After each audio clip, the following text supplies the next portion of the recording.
Auto ಕನ್ನಡಿಗ ಅಂತ ಹೇಳ್ಕೊಂತ ನಾನು ತಿರ್ಗಾಡ್ತಾ ಇದೀನಿ. ಅವ್ರನ್ನ ನೋಡಿದ್ರೆ ಅವ್ರ ಕನ್ನಡಿಗರು, ಅವ್ರ ಮುಂದೆ ನಾನು ನಾಲಾಯಕ್ ನನ್ನ ಮಗ. ಇಲ್ಲಿ ಕರ್ನಾಟಕದ ಫ್ಲಾಗು ಏನಂತ ಅವ್ನ್ ನೋಡಕ್ ಪಕ್ಕ ಕನ್ನಡಿಗ, ಅವ್ನಿಗೆ ಕನ್ನಡ ಬರುತ್ತೆ.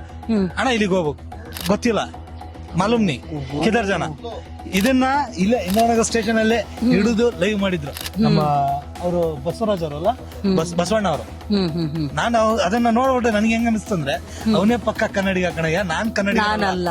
ಅಲಂಕಾರ ಅಷ್ಟೊಂದ್ ಮಾಡ್ಕೊಂಡ್ಬಿಟ್ಟಿದ್ದ ಕನ್ನಡಿಗರ ತರ. ಈ ಬೆಂಗಳೂರಲ್ಲಿ ಬೈಕ್ ಟ್ಯಾಕ್ಸಿ ಅಂದ್ರಲ್ಲ, ಈ ಬೈಕ್ ಟ್ಯಾಕ್ಸಿ ಆಲ್ಮೋಸ್ಟ್ 28 ರಾಜ್ಯದ ಬೈಕ್ಗಳು ಬೆಂಗಳೂರಲ್ಲಿ ನಿಮ್ಗೆ ಕಾಣ ಸಿಗುತ್ತೆ. ಎಲ್ಲಾ ಮಾಡ್ತಾ ಇರೋದು ಬೈಕ್ ಟ್ಯಾಕ್ಸಿನೇ.